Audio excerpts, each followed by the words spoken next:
Começa agora Voz da Rede, o programa do Sindirrede, o Sindicato dos Trabalhadores em Educação da Rede Pública Municipal de Belo Horizonte.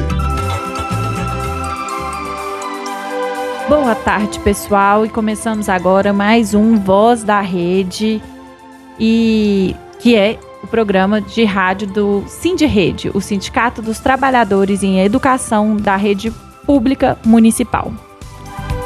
E começamos o programa fazendo mais uma vez o convite para todos os membros das comunidades escolares, trabalhadores, estudantes, familiares, que nos ajudem a construir a pauta do nosso programa. Liguem para nós, mandem mensagens para que a gente possa fazer uma pauta que atenda às necessidades das nossas comunidades escolares. Mandem mensagem também no Instagram do sindicato pelos stories, tem lá, perguntinha, contribua com o programa.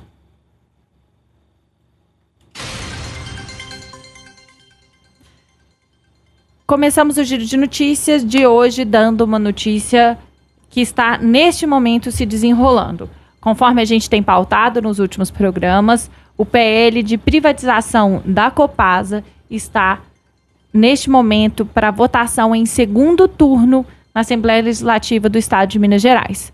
Como a gente já explicou, teve uma quebra da PEC que tirou o referendo popular, que o governo tinha que fazer para a população ser consultada sobre a possibilidade de privatização das estatais.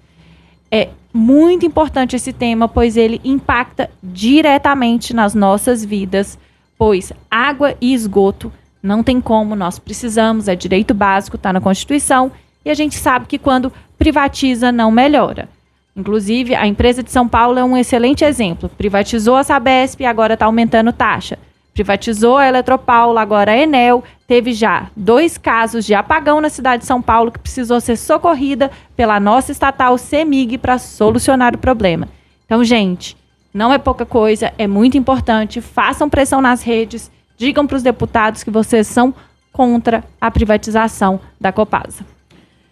E lembrando, né, Carol, que há pouco, 2 anos atrás, mais ou menos, privatizou a empresa de saneamento que atendia em Ouro Preto, e na hora que a turma abriu a torneira, era barro puro saindo na água na torneira das casas. É esse o resultado da privatização. Bom, fica caro no bolso e não atende direito à população. Exatamente. E essa semana é uma semana de mobilizações e greves, gente. Além da mobilização contra a privatização da Copasa, tem também a greve dos petroleiros. A greve dos petroleiros foi deflagrada na segunda-feira. E vejam bem, gente, já foi deflagrada e já teve pancadaria sobre os dirigentes sindicais que estavam conversando com os trabalhadores. A greve é um direito legítimo e os dirigentes do sindicato têm o direito de ir para a porta da empresa conversar com os trabalhadores para mobilizar para o processo de paralisação. E o que aconteceu? Eles foram duramente espancados. Isso aconteceu no estado do Rio de Janeiro, em Caxias. E vejam, o que na verdade os petroleiros pedem? Eles pedem um aumento real de salários, acima da que hoje a empresa está oferecendo apenas 0,5%, mas qual que é a contradição? A contradição é que foi pago para os acionistas da Copasa 37 bilhões de reais. Apenas nos primeiros 9 meses deste ano. Vamos entender o que é isso, gente? Da Copasa não, da Petrobras. Estou misturando as ondas aí, mas é o que vai acontecer. Aliás, já acontece com a Copasa também. O que acontece? A Petrobras é uma estatal. E todo mundo sabe disso, né? É o símbolo das empresas estatais desse país. E é importante que continue sendo. Mas as suas ações são vendidas na Bolsa de Valores. Quem são os acionistas principais da Petrobras? Não são trabalhadores, gente. São grandes empresas, grandes monopólios e que levam boa parte dos recursos da nossa estatal. Imagina, 37 bilhões. O que o país poderia fazer com esse dinheiro? Investindo em tecnologia para produzir energia limpa, né? Porque hoje a Petrobras, o nome está aí, tem a ver com a exploração e com o beneficiamento do petróleo. Mas a Petrobras é uma empresa que tem um grande potencial de investimento em pesquisa para que o país possa dar o giro e investir em energia limpa. Limpa de tudo não existe, mas energia mais limpa do que a queima de petróleo. Bom, então os petroleiros estão em greve, aí estão entrando no 3º, 4º dia de greve. É uma luta por direitos, mas também é uma luta pela recomposição salarial. E lá no Rio, na sede administrativa, tem um acampamento de aposentados da Petrobras. Porque, veja, colaboraram a vida inteira para um fundo de previdência fechado, né? O Petros, e agora estão levando o cano do fundo de previdência que eles contribuíram a vida inteira. E mandou um áudio para nós o companheiro Eugênio, que é da direção do Sindipetro aqui de Minas Gerais, que estava lá no processo de mobilização da greve, nos contando um pouquinho como é que é esse movimento e as razões. Vamos ouvir o áudio dele.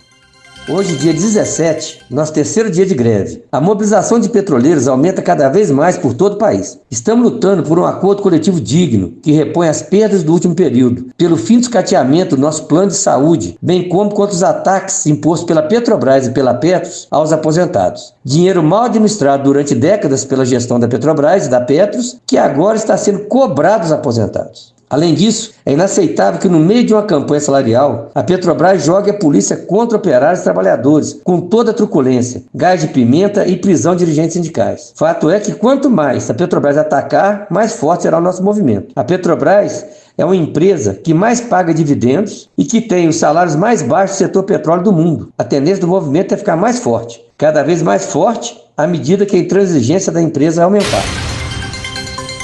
E aí, gente, tem uma outra greve de uma estatal nacional deflagrada que iniciou no dia de ontem às 22 horas, que é a greve dos Correios. Ela é uma greve nacional, tem participação em 8 estados e tem 12 dos sindicatos que estão chamando a greve.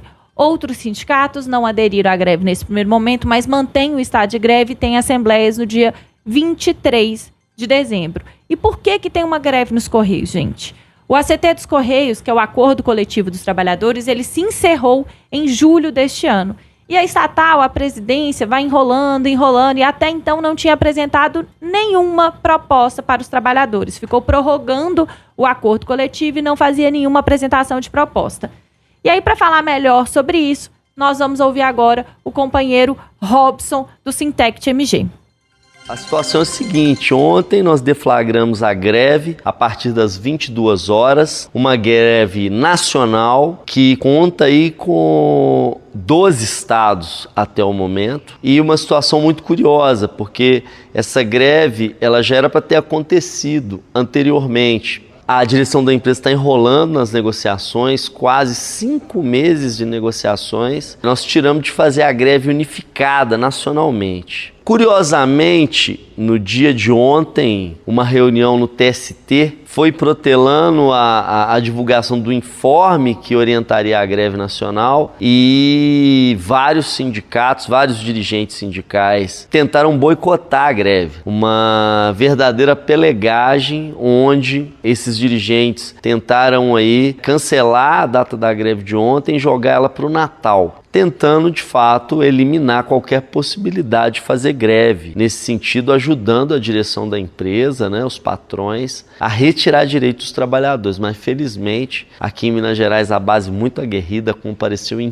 peso na Assembleia e aprovou a greve geral por tempo indeterminado. Foi aprovado também no Rio de Janeiro, no Rio Grande do Sul, em diversos outros estados e, curiosamente, em São Paulo, onde a direção do sindicato orientou pela não greve, para não lutar, e a categoria passou por cima da direção do sindicato e aprovou a greve geral por tempo indeterminado. Nesse momento, nós estamos aguardando a direção da empresa se manifestar para a gente poder negociar agora em greve. Lembrando que a direção da empresa propôs a retirada do plano de saúde dos trabalhadores, retirada total, também ataque a uma gratificação de 70% de férias, que é um direito histórico dos trabalhadores, ela quer retirar, o ataque à entrega matutina, a entrega que os carteiros fazem na parte da manhã, ela quer alterar, voltar para a tarde a gente sabe que o sol é mais quente, os trabalhadores estão aí expostos a câncer de pele e demais doenças, e também Porém, um outro direito histórico nosso, que é o ticket extra, ela quer retirar esse direito. Fora que a empresa, nos debates feitos, ela não apresentou proposta econômica.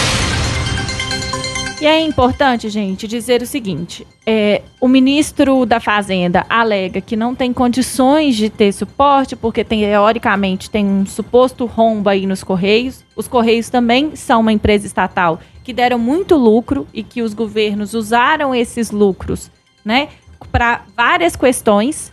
E isso hoje eles estão querendo colocar na conta do trabalhador.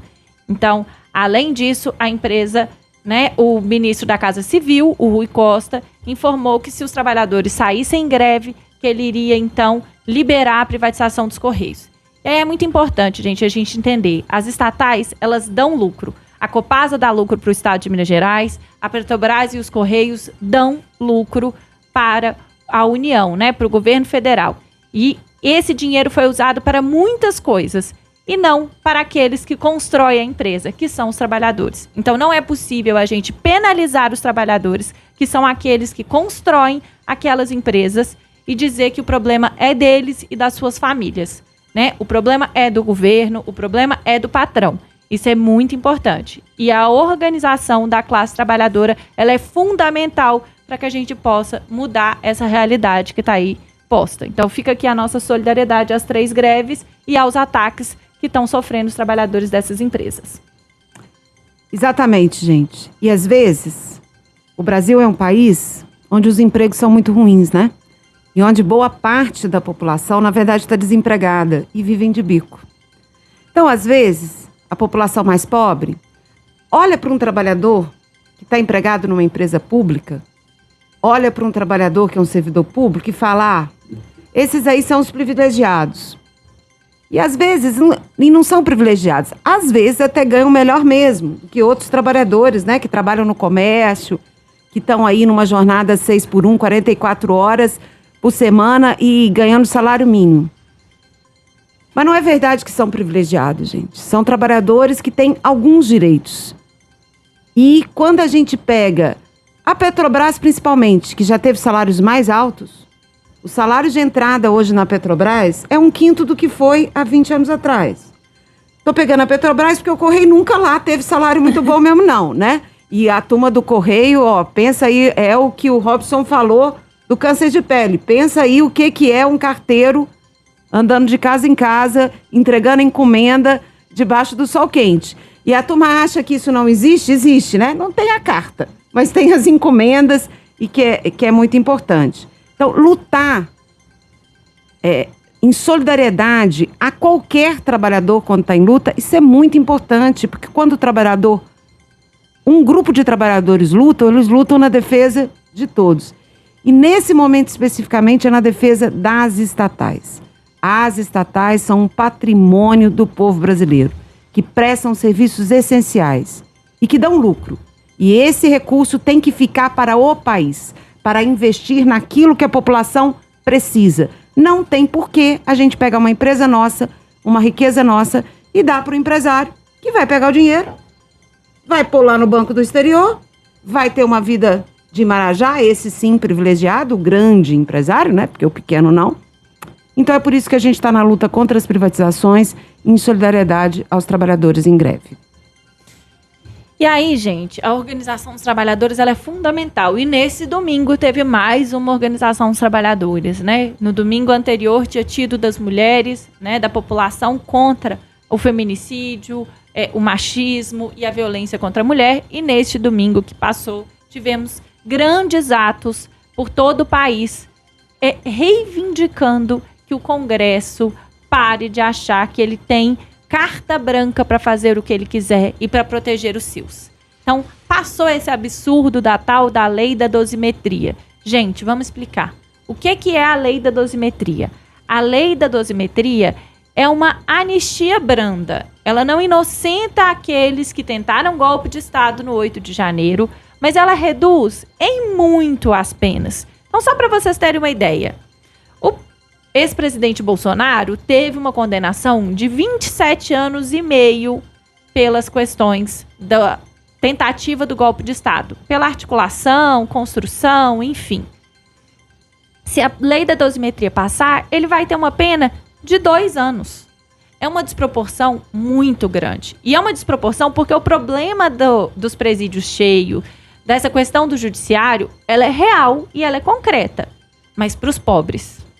Não para aqueles que têm dinheiro, não para aqueles que têm poder. Tanto é assim que o Congresso não está preocupado com aqueles que ficam presos por conta de uma bucha de maconha, de um roubo de moto, ou mesmo de uma margarina no supermercado, e ficam lá aguardando um processo, aguardando uma defesa, 6 meses, 1 ano, 2 anos. Eles estão preocupados em aliviar para aqueles que tentaram dar golpe de Estado e para aqueles que financiaram a tentativa de golpe de Estado. Porque não se iludam, eles não estão preocupados com aqueles muitos que foram condenados lá no início do ano ou no final do ano passado e foram presos. Eles estão preocupados com aqueles que têm poder nesse país, que são os políticos e empresários que se meteram até o pescoço com relação a isso. E as manifestações foram muito importantes, né? Reuniram aí milhares de pessoas do país inteiro. Belo Horizonte fez bonito, foi uma das capitais com maior presença de pessoas no ato. Agora, bonito mesmo foi na Paraíba. Lá onde o presidente da Câmara de Deputados, de onde ele veio. A Paraíba, gente, é um estado bem pequenininho, hein? Se comparar João Pessoa com Belo Horizonte, é uma cidade bem menor, com uma população muito menor. E juntaram 80 mil pessoas na rua. Bonito para dizer para Hugo Mota que a situação dele não está tranquila. Hugo Mota, gente, é o presidente da Câmara de Deputados, né?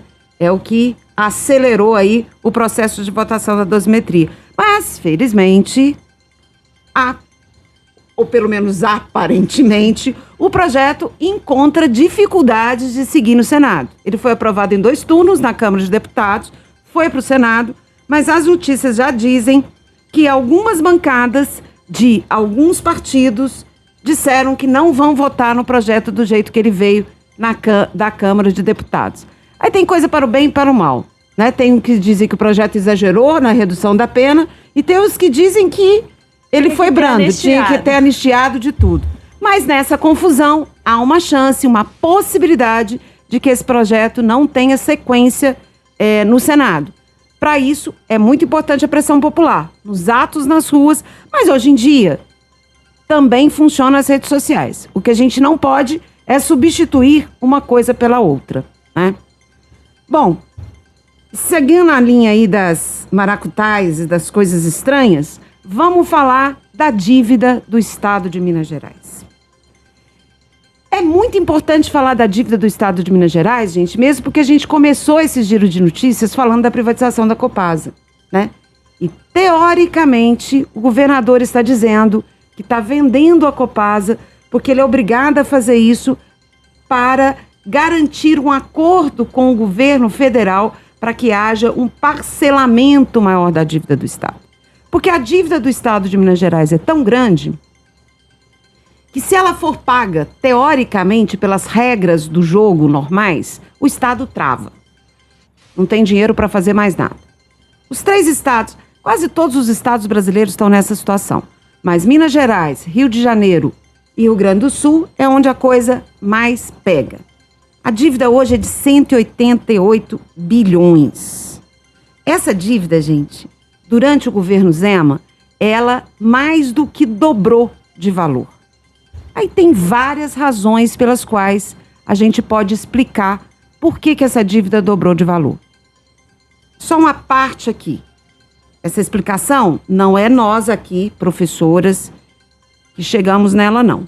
São as organizações dos fiscais do Estado, né, aqueles que fiscalizam a receita, a cobrança de impostos, são uma organização importante que é a Auditoria Cidadã da Dívida, que são economistas e outras pessoas que se especializaram em estudar economia, o próprio Tribunal de Contas e outras organizações do próprio Estado que nos dizem desses problemas. Então vamos ver quais são os problemas.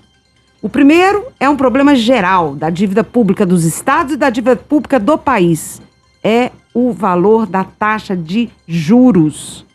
cobra-se mais do ente público do que de uma grande empresa quando ela pega dinheiro. Aliás, em geral, as grandes empresas, quando pegam, não pagam. As grandes empresas, quando ela pega dinheiro de um banco público. Isso explica por que as dívidas explodem de uma forma impagável. Agora, existem outros elementos, que é o que a gente chama de renúncia e isenção fiscal. São concessões, benefícios fiscais. O que é isso, gente? Determinadas empresas, por um motivo ou por outro, gente grande, tá? Não estamos falando aqui de gente pequena. Por quê? Os pequenos empresários, os micros, não deviam nem estar pagando impostos, porque não ganham o suficiente para isso. Tem diversas formas das empresas não pagarem os impostos que deveriam pagar. E o Estado de Minas Gerais, no governo Zema, de 2017 a 2024, renunciou cerca de 128,3 bilhões. Vejam, a dívida é de 188 bilhões. Então, ele abriu mão de arrecadar 70% do valor da dívida. Aí, quando você vai cavucar, que empresa é essa que recebeu esse benefício? Aí tem lá aquelas empresas, como é que chama aquela empresa de aluguel de carro? A Localiza. A Localiza. Que o dono da Localiza foi um dos principais doadores da campanha do Zema, tanto no primeiro governo quanto no segundo. Exatamente. E outras empresas que, quando a gente vai ver, a empresa, ou o dono da empresa, ou o principal acionista, foi um doador de campanha. É aquela velha troca de favores que tem muito durante o governo Zema, mas tem muito também no país inteiro, né? Então, gente, o que nós estamos dizendo aqui? Não pode privatizar as empresas para pagar uma dívida ilegítima. Não pode privatizar as empresas públicas para garantir isenção fiscal para os amigos do governador de plantão. Porque quem paga a conta somos nós, o povo trabalhador que precisa dos serviços essenciais do Estado. Não pode em Minas Gerais, não pode em Belo Horizonte, que também estão fazendo isso, né? Depois nós vamos dar essa notícia. E não pode no país, né? É preciso que haja o que a gente chama de uma auditoria da dívida nacional, porque vocês sabem que quase metade dos impostos do país vão para pagamento de dívidas banqueiros, então tem que fazer uma auditoria da dívida nacional e das dívidas estaduais, porque é um efeito cascata, né? O governo federal suga dos estados para que ele possa transferir para os bancos depois, né? Tem que fazer uma auditoria para saber se a dívida é legítima, porque nós achamos que a dívida não é legítima. E nós achamos, como a gente mesmo diz, com base nos estudos do Sindicato dos Auditores Fiscais, do Auditoria Cidadã da Dívida e mesmo de alguns órgãos oficiais do Estado.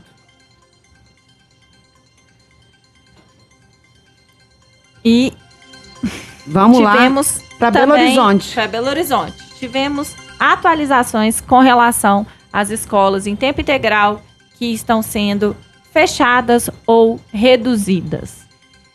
O que nós tivemos de atualização? São duas escolas, gente. Uma é na Regional Centro-Sul, ali na Rua da Bahia, quase com a Aimorés, aliás, esquina com a Aimorés.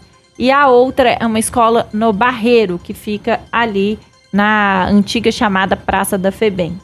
Então, essas duas escolas, elas têm um currículo diferenciado, elas têm uma construção diferenciada. Então, nós estamos acompanhando todo esse desenlace. E, então, assim, estamos acompanhando tudo isso. E o que é que tem de atualização?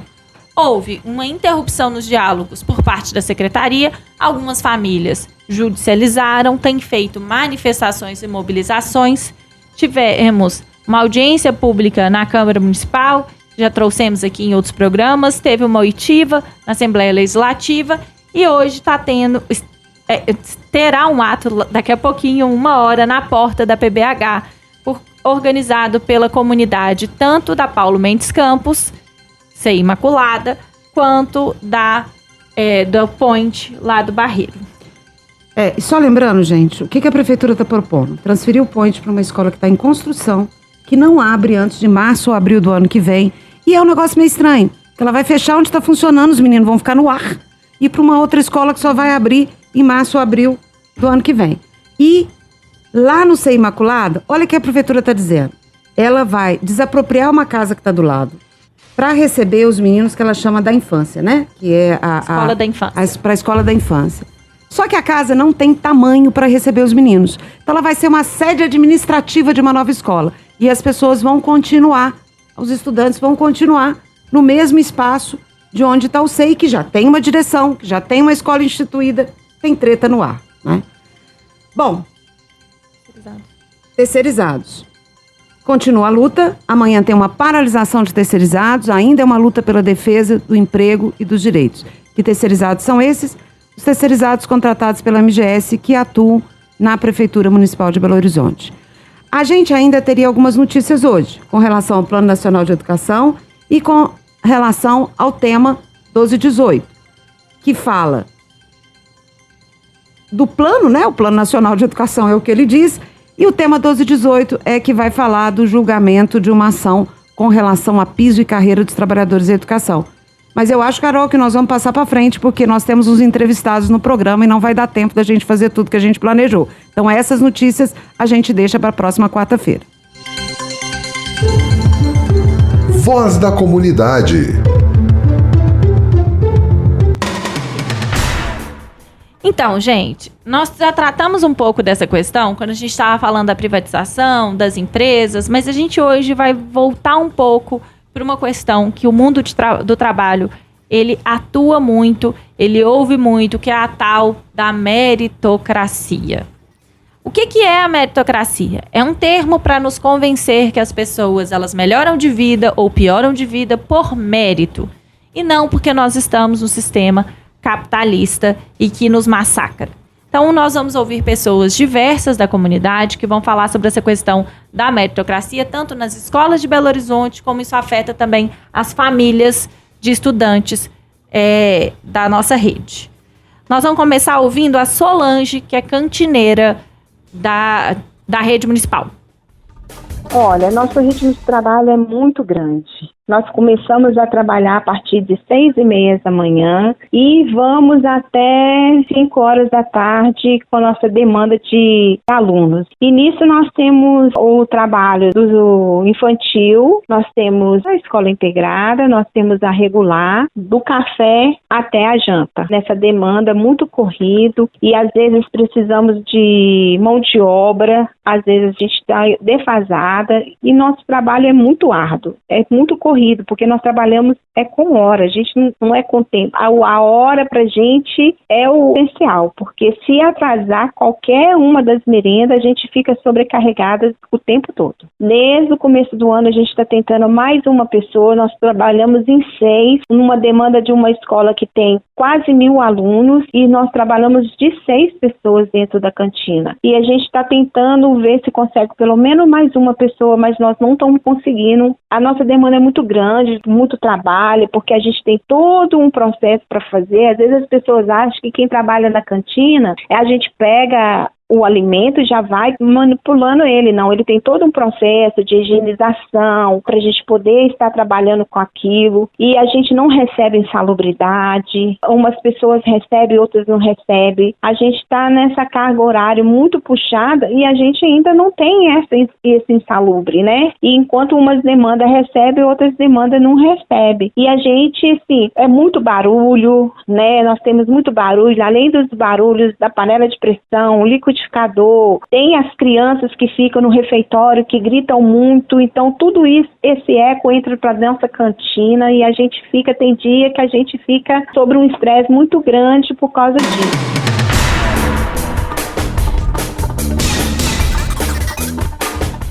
E nós conversamos também com uma mãe de um estudante da rede municipal, a Juliana, que vai falar um pouco como isso afeta em outros ambientes de trabalho.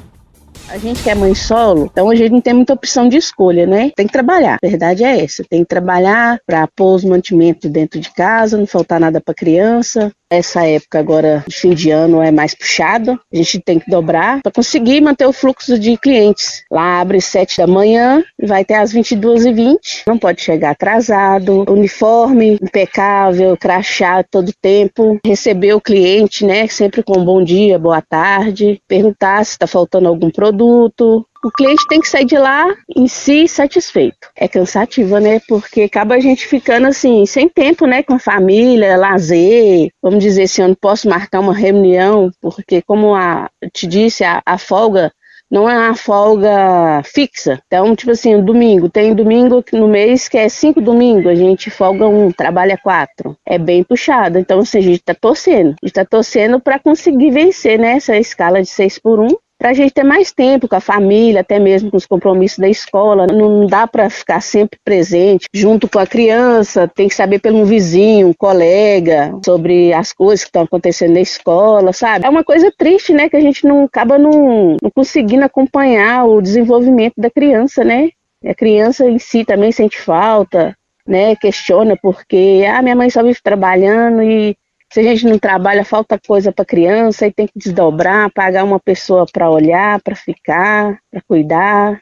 Acaba a criança crescendo, né, sem a presença dos pais.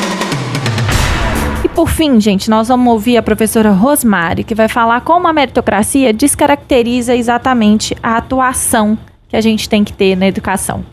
A professora Rosemary é uma professora que atende crianças com deficiência.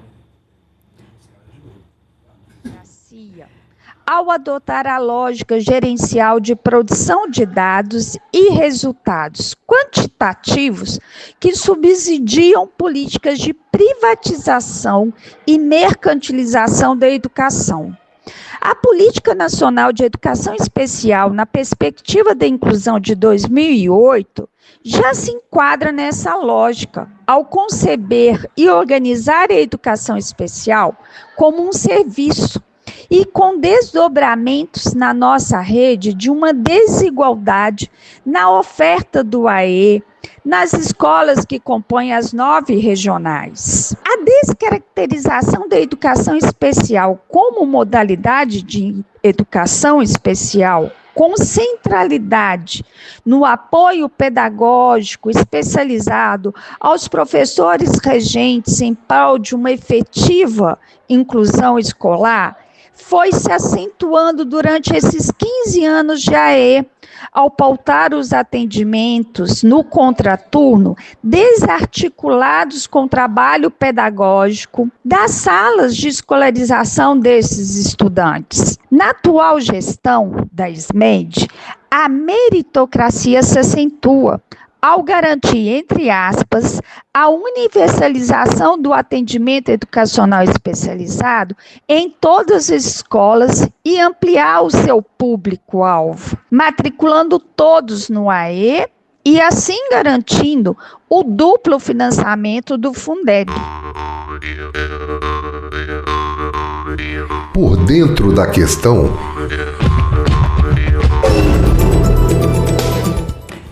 Bom, e hoje nós estamos aqui conosco ao vivo e essa quarta-feira vai dar certinho, que é o Elpson, que é um professor que veio conversar conosco, é um professor universitário, ele mesmo vai se apresentar, e o Cristiano. Bom, gente, nós estamos, como vocês viram, na Voz da Comunidade, nós estamos discutindo o que é a meritocracia e como ela não tem nada a ver com a qualidade do trabalho e serve para impor um ritmo alucinante aos trabalhadores, que desgasta a sua condição objetiva de trabalho e ao invés de ter mérito, tem desmérito, porque o serviço prestado é de pior qualidade. O lucro aumenta, a pressão aumenta, mas a qualidade do trabalho não aumenta. Então hoje a gente vai dar um foco no por dentro da questão, no serviço público. E vamos conversar com alguns professores e vamos conversar também com o Cristiano, que é um trabalhador do INSS e que vem sofrendo um problema muito grande. Cristiano, bem-vindo, muito obrigado por ter aceitado o nosso convite. Conta pra gente quais foram as últimas mudanças no INSS e que tem impactado muito o serviço e os trabalhadores. Bom dia, agradecer o convite aqui da Voz da Rede para estar falando sobre essa questão. Eu sou Cristiano, sou trabalhador no INSS, sou também diretor do Sinsprep de São Paulo, que é o Sindicato dos Trabalhadores do INSS, e também da FENASPES, que é a nossa federação em nível nacional. Pois bem, a gente tem vivido na Previdência, o INSS tem sido manchete ultimamente aí, né, infelizmente por motivos negativos. Mas os servidores do INSS sofrem, ao longo do último período, com uma lógica de trabalho que ela é voltada única e exclusivamente a metas de produtividade. Então, isso não é novo, isso vem ali de 2008, 2009, em que uma parte do salário, 75% do salário dos trabalhadores do INSS hoje, ele é uma gratificação chamada gratificação de desempenho. Mais especificamente, gratificação de desempenho da atividade do Seguro Social. E para se ter uma ideia, os novos servidores que entraram recentemente, aí, ano passado, aí também esse ano, na carreira do Seguro Social no INSS, concursados, aí vamos lembrar que foi uma vitória importante, dos últimos concursos que nós tivemos foram frutos de greve, eles entraram com o chamado salário base inferior a menos da metade do salário mínimo. Todo o restante do salário do servidor é uma meta de produtividade. E no começo deste ano, nós tivemos a implementação no INSS do chamado Programa de Gestão e Desempenho. Então, como que funciona isso? O servidor hoje da Previdência Social, aquele servidor, seja ele o que faz a análise do processo, seja na agência, seja o servidor que está em teletrabalho, seja aquele servidor que atende a população numa agência da Previdência Social, ele, a rigor, ele não possui mais uma jornada de trabalho. Este servidor tem que trabalhar vinculado a uma meta de produtividade, de sistemas que não funcionam, que caem toda hora, e o INSS criou uma lógica em que privilegia a quantidade de análise de processos, e não mais uma perspectiva de uma política de previdência de reconhecimento de direitos. Então, hoje, a lógica do INSS não é fazer uma análise aprofundada. A lógica que a gestão do INSS coloca é a quantidade de processos. E tem sido comum na nossa categoria, principalmente os trabalhadores que estão aí em teletrabalho, que estão na análise de processo, que tem que atingir as metas de produtividade, terem jornadas, muitas vezes, de 12 a 15 horas diárias para conseguir atingir essas metas, e isso levou a um adoecimento muito grande da categoria. Os trabalhadores na Previdência, nós tivemos agora, no último período, aproximadamente, se eu não vou lembrar o número exato, porque a nossa categoria é muito grande, 15 óbitos de servidores. A nossa categoria entre ativos e aposentados tem mais de 50 mil trabalhadores. Mas o que salta aos olhos é a idade desses trabalhadores. São trabalhadores entre 35 e 50 anos que faleceram por doenças que elas são mais comuns quando a pessoa é idosa.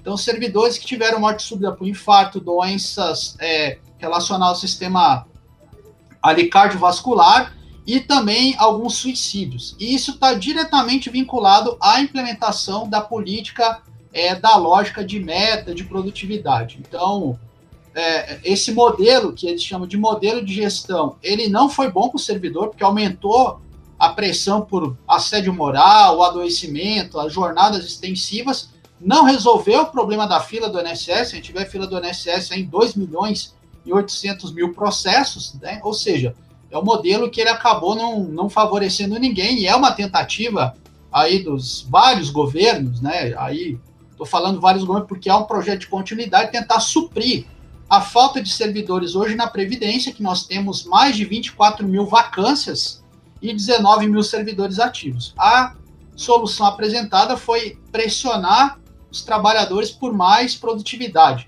E aí também nós tivemos, a gente viu recentemente aí na imprensa também, né, circulando as informações, que a fila seria devido ao não pagamento do chamado bônus de produtividade. Então, além dessas metas, se o servidor atingir a sua meta ordinária, vamos dizer assim, ele pode fazer um bônus, ele pode trabalhar horas a mais, analisar processos além da meta e receber um adicional por isso. Aí nós temos que levar em consideração que, desde ali de 2017, a gente vem com um aprofundamento do arroxo salarial muito grande. Então, muitos trabalhadores, além da meta, fazem o bônus de produtividade para conseguir ali suprir as perdas salariais, o que acarretou em um grau ainda maior de adoecimento na categoria, de jornadas extensivas, né? E uma coisa que eu acho importante destacar é o que você falou aí. Reduzir o número de trabalhadores, aumenta a jornada de trabalho, afasta o trabalhador da pessoa que vai requerer o direito no INSS, porque está cada vez mais distante, mais virtual. E, gente, não se trata de quantidade de processos que se analisam. Porque, veja, vê se é isso, se eu estou certa. Tem uma métrica da análise de processo, certo? E a métrica não é para dar positivo para o trabalhador. Em geral, é para criar condições para recusar o benefício para o trabalhador. Ao você não ter uma análise profunda do processo, em que tem o servidor lá, o indivíduo humano, analisando as condições objetivas, a gente acaba tendo mais resultados negativos para o trabalhador que está requisitando o benefício no INSS do que positivos. Estou errada nessa avaliação? Na verdade, o que acontece? Hoje, muitos dos processos no INSS, eles passam pela chamada análise automática. Aí nós temos que entender o seguinte, a análise automática, ela só vai estar correta, essa análise, se aquele trabalhador tiver um cadastro, né, o CNIS, o chamado CNIS, assim, impecável. Mas a gente sabe, como você mesmo já antecipou, a situação da precariedade dos vínculos empregatícios. Então é muita informalidade, muitas vezes empresa que não dá baixa na carteira, não dá baixa no sistema, então raramente um trabalhador vai ter um cadastro impecável que ele vá para análise automática, né? E o que acontece? Alguns desses casos que vão para análise automática, a maioria dos indeferimentos são indeferimentos da análise automática. Então, como o INSS criou uma lógica de produtividade e não de atendimento ao segurado, essa pessoa, você já deve ter visto esse caso, eu não entendo por que meu processo foi negado. Aí muitas vezes vai ver, aquele processo sequer passou por um servidor, e às vezes é uma questão simples de cadastro. Então, muitos dos indeferimentos automáticos não são os que passam pela análise do servidor, né? Eles passam ali pela análise automática. Quando vai para o servidor, muitas vezes tem que se fazer uma exigência, pedir um documento para comprovar o vínculo, né? E aí a pessoa não tem esse documento, ou muitas vezes tem erros nos sistemas, né? Então, isso acarreta ali também, uma pressão muito grande em cima do trabalhador, porque é uma pressão em que, se eu analisar um processo de alta complexidade ou um processo simples, a pontuação é a mesma, né? É a mesma. Então, hoje, o servidor do INSS, ele não tem mais nenhuma autonomia sobre seu processo de trabalho. E muitas vezes, se ele está analisando um processo mais complexo, ele é pressionado muitas vezes pela chefia, pressionado ali pela gestão, você tem que concluir esse processo, tem que concluir, por mais que às vezes você faça uma exigência, faça um pedido de documentação, né? Mas tem isso da análise automática, porque acham que inteligência artificial e o mundo digital, né, ninguém que está defendendo voltar à máquina de escrever. Mas isso não tira a necessidade do atendimento presencial nas agências, isso é importantíssimo. Então, houve essa precarização, né?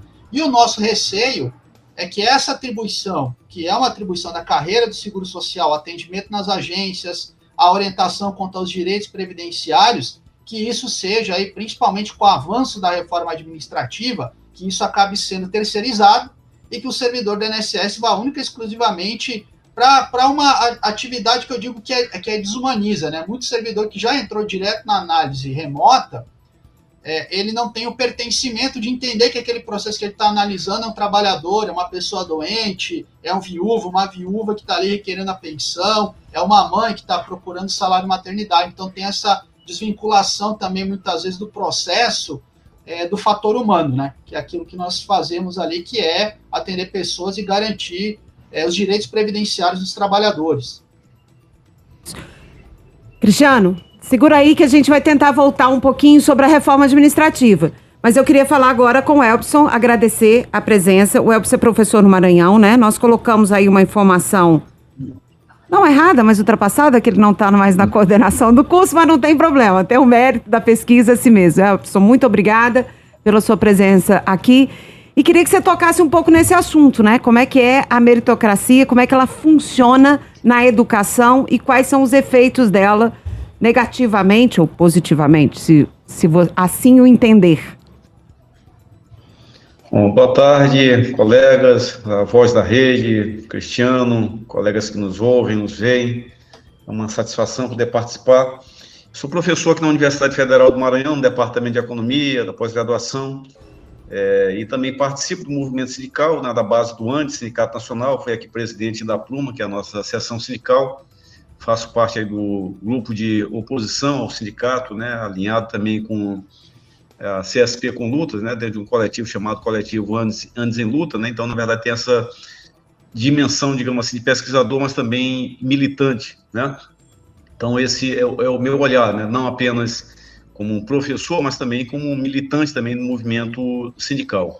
Eu acho que na universidade tem dois aspectos. Tem um aspecto, digamos assim, que afeta diretamente a nossa categoria, né, de docentes e também trabalhadores, né, e tem uma questão também anterior, que é a questão da meritocracia dentro da universidade, o que pretende ser na universidade. A universidade, as públicas, de uma maneira especial, elas são afetadas, digamos assim, por essa noção aí de meritocracia, já no próprio processo de acesso às universidades, né? As universidades, elas, historicamente, né, durante a maior parte do tempo da existência, por exemplo, aqui no Brasil, elas sempre foram espaço de privilégio, né, digamos assim, para determinados setores da sociedade, ou pelo menos tiveram muito barreiras, né, de acesso para pessoas que não tinham condições econômicas, né, e condições sociais para acessar a universidade, né, e aí estou falando, evidentemente, principalmente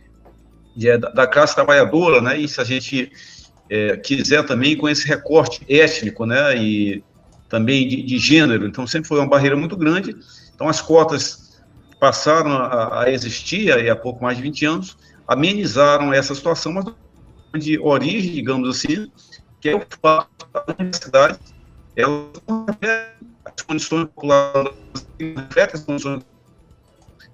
E a política foi um avanço na luta dos movimentos, ela permitiu, por exemplo, que tivesse acesso, principalmente aos negros, trabalhadores pobres,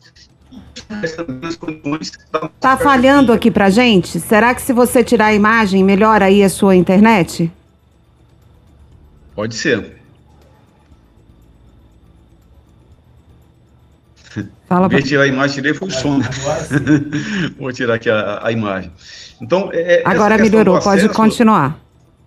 Maravilha. Essa questão de acesso à universidade, ela vai se refletir também, inclusive, nas características da nossa categoria, porque a nossa categoria, também docente, evidentemente, não reflete essas condições da população brasileira. Então, tem uma polêmica hoje, né, não só uma polêmica, mas também uma reivindicação do movimento docente, ou de grande parte do movimento docente, que a categoria também, ela deva refletir também mais essa população, né, que essa noção, digamos assim, de meritocracia, que, de certo modo, começou a ser amenizada no acesso dos estudantes, ela tem que ter um avanço ainda muito maior também no que diz respeito à carreira docente, que não reflete essas condições. Então, em um estado, eu estou falando aqui do Maranhão, por exemplo, que a população é majoritariamente negra, indígena, né?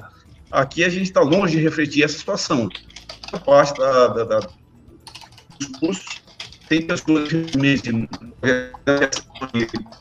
de estudo, do ponto de vista ético, mas que é importante que tenha esse reflexo. Também é problema de ordem natural. E além disso, né, tem um aspecto que mais...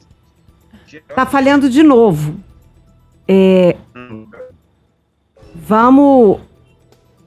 Vamos tentar mais uma vez? Se não der, nós vamos propor gravar com você e trazer de novo no próximo programa, para a gente não perder a qualidade da sua intervenção. Vamos tentar mais uma vez. Tranquilo. Estão me ouvindo aí? E eu estou aqui na sala da universidade, com isso até é interessante, porque eu estou aqui em um laboratório da universidade, utilizando a rede da universidade, a internet da universidade, que eu supus que seria melhor do que a da minha casa, né?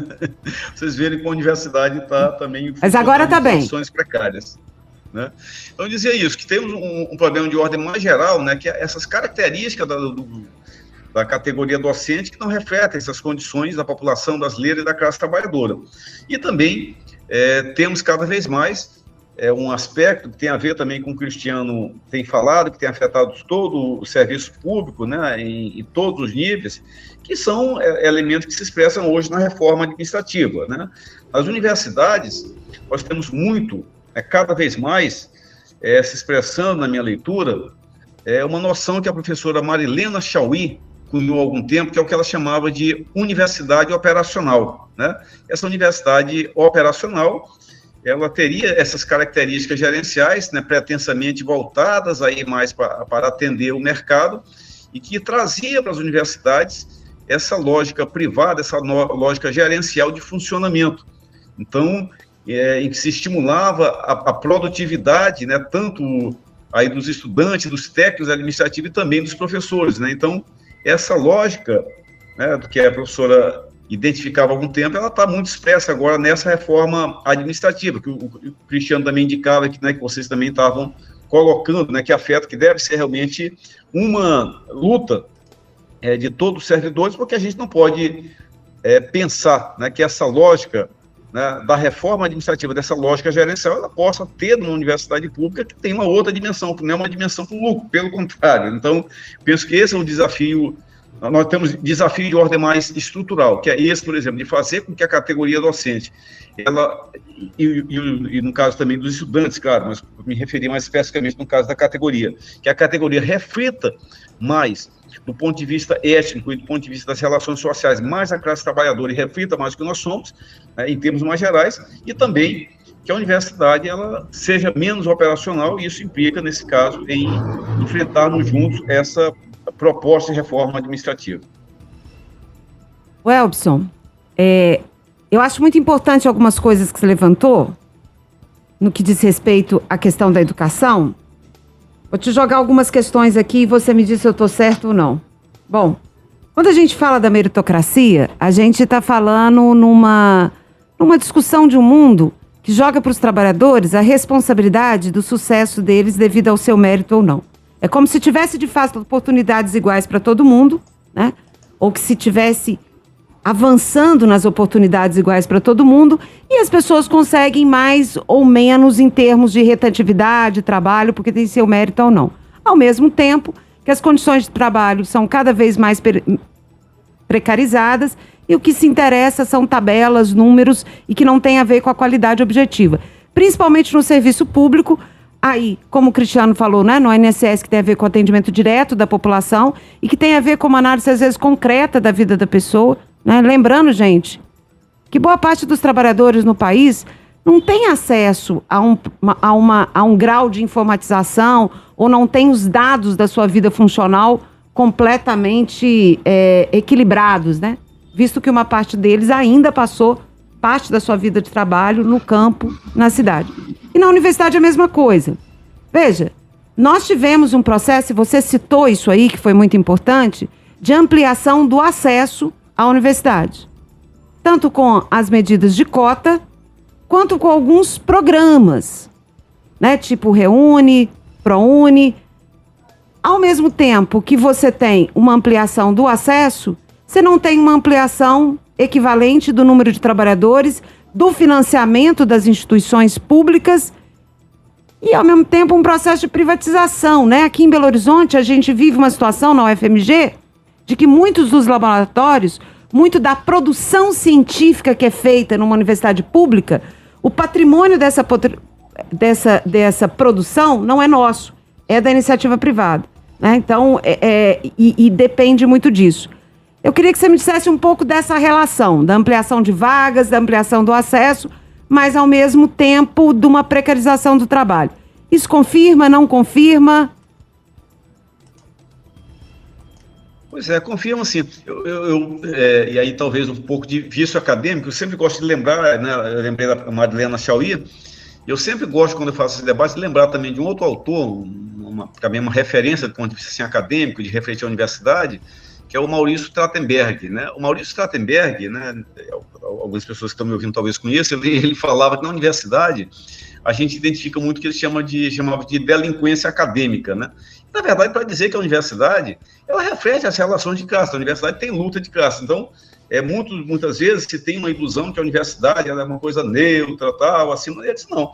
A universidade, ela tende a refletir essa perspectiva capitalista. Então, isso que você falou, de laboratórios, né, de disciplinas, de cursos voltados aí para o mercado, na verdade, o que a gente pode esperar da universidade. Então, a gente luta, né, a gente participa de movimento sindical, a gente disputa, mas a gente não pode esquecer disso, né? Que a tendência é que os nossos colegas, em sua maioria, eles vão refletir o pensamento capitalista, eles vão refletir os interesses capitalistas. Então, é uma luta que a gente talvez enfrente até em condições um pouco mais privilegiadas, digamos assim, quando a gente compara com o mundo lá fora, né? Então, aqui a gente participa do movimento sindical e consegue ter mais espaço, por exemplo, do ponto de vista do pensamento anticapitalista, talvez, que a gente poderia ter em outros locais, mas continua sendo isso. Então, na minha universidade também, por exemplo, eu moro aqui em São Luís, no Maranhão, uma universidade mais periférica, mas é uma cidade, por exemplo, que tem alguns interesses do ponto de vista do capitalismo brasileiro. Aqui nós temos, por exemplo, hoje,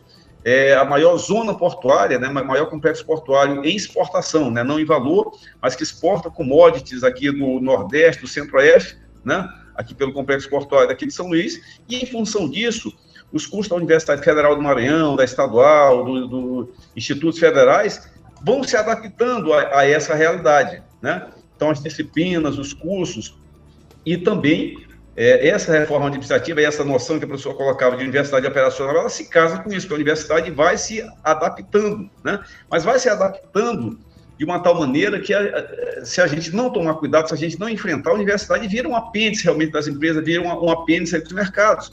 Então, a gente precisa realmente ter essa dimensão de que os gerentes, digamos assim, os reitores e também o MEC, né, o governo brasileiro, todos os governos, né, e aí acho que a gente tem que ser justo em relação a isso, mesmo os governos que supostamente estão no campo da esquerda, eles endossam esse tipo de política voltada para o mercado. Essa é uma questão importante, porque nós tivemos, por exemplo, era muito fácil para o movimento sindical, por uma parte do movimento sindical, por exemplo, fazer críticas ao governo Fernando Henrique Cardoso, ao governo Temer, ao governo Bolsonaro, tal, era muita obviedade. Mas quando a gente tem, por exemplo, um governo atual, o governo Lula, né, Lula-Alckmin, que, na verdade, continua reforçando esse mesmo papel da universidade, continua colocando a reforma administrativa, a gente vê que há uma predominância que esse interesse do capital, ele é muito forte dentro das universidades. Então, esse é um desafio, a gente colocar realmente a universidade mais a serviço da classe trabalhadora, reconhecendo que aqui é uma luta, é um espaço de luta de classe realmente, mas que a universidade tem refletido isso. Essa precarização, por outro lado, ela tem estimulado, inclusive, práticas das pessoas, dos docentes, principalmente, que têm essa possibilidade, os técnicos administrativos em educação têm menos essa possibilidade, mas na minha categoria, por exemplo, é cada vez mais comum as pessoas buscarem alternativas, complementações de renda, né? Porque as nossas condições de trabalho e salariais são cada vez mais precárias e a nossa categoria, ela fica buscando cada vez mais alternativas, inclusive com reflexo no movimento sindical. O nosso sindicato, por exemplo, hoje está cada vez mais esvaziado, menos de um terço da nossa base hoje é sindicalizada, os novos professores não se sindicalizam, um reflexo dessa coisa individualista que é estimulada pelas políticas de todos os governos. Gente, muito obrigado, Elbson. A gente está com o tempo exprimido. Cristiano, em 20 segundos, um recado rápido para os servidores públicos aí, por que lutar contra a reforma administrativa e para os trabalhadores em geral? Certo, rapidamente. A PEC 38, que na verdade nada mais é que a retomada da PEC 32, tudo isso que a gente está discutindo aqui em relação à meta, à produtividade, à meritocracia, a PEC 38 torna essas regras constitucionais e obrigatórias para todas as esferas do serviço público, federal, estadual, municipal, e inclusive, deve ter muito servidor assistindo aqui, inclusive coloca a progressão funcional na carreira vinculada à chamada meritocracia, o desempenho e avaliação da chefia. Aí, para encerrar também, o governo também lançou recentemente o PL 6170. A gente está falando aqui de meritocracia, de elitização, como o Elbson falou. O governo está criando uma perspectiva de que as carreiras futuras, principalmente no Serviço Público Federal, sejam apenas de nível superior. E aí vamos lembrar o percentual da classe trabalhadora que consegue ascender ao nível superior para prestar um concurso público. Então é importante a luta contra a reforma, os servidores públicos das 3 esferas estarem unidos, mas acima disso a gente precisa do apoio da população, porque vai piorar muito a qualidade do serviço e vai abrir caminho para a privatização da população ter que pagar um serviço que hoje é gratuito. Obrigado aí pelo espaço, pelo debate, estamos à disposição. muito a participação dos dois e vou pedir desculpas para aquelas pessoas que estão nos acompanhando, porque nós não vamos, por uma questão de tempo, conseguir reproduzir aqui a entrevista com a professora Flávia e com o professor Fernando. São entrevistas muito importantes porque eles retratam, gente, uma realidade que está batendo na nossa porta aqui em Minas Gerais, que é a situação das escolas de São Paulo, que estão vivendo uma situação catastrófica.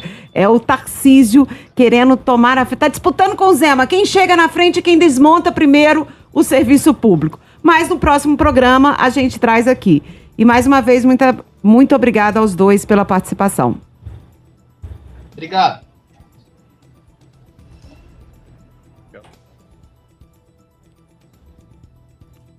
E vamos para nosso intervalo cultural.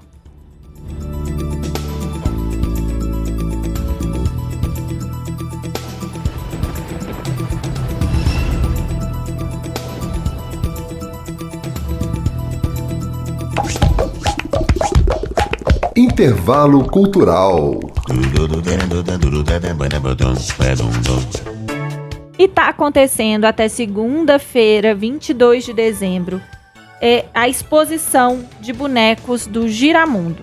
São cerca de 600 bonecos do Grupo Giramundo que estão em exposição no Palácio das Artes. Uma verdadeira viagem no tempo das muitas histórias contadas pelo grupo, contadas através dos seus próprios bonecos. A entrada é gratuita e a visitação pode ser feita de terça a sábado, de 9 da manhã às 9 da noite e aos domingos de 5 da tarde às 9 da noite. O Palácio das Artes fica ali na Avenida Afonso Pena, 1537, no centro de BH, ao lado do Parque Municipal. E nós chegamos ao final de mais um Voz da Rede. Voz da Rede. Mudança de nome de programa dá isso. Na hora de finalização não sabe o nome que fala.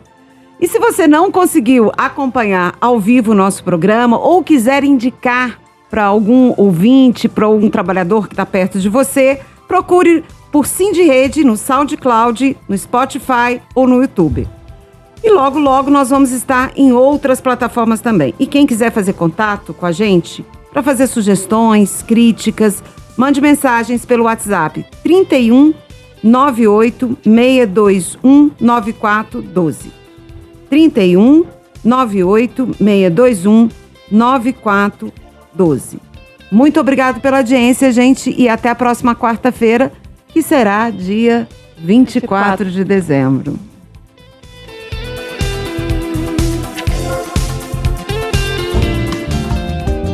Termina aqui Voz da Rede, o programa do Sindirede, o Sindicato dos Trabalhadores em Educação da Rede Pública Municipal de Belo Horizonte.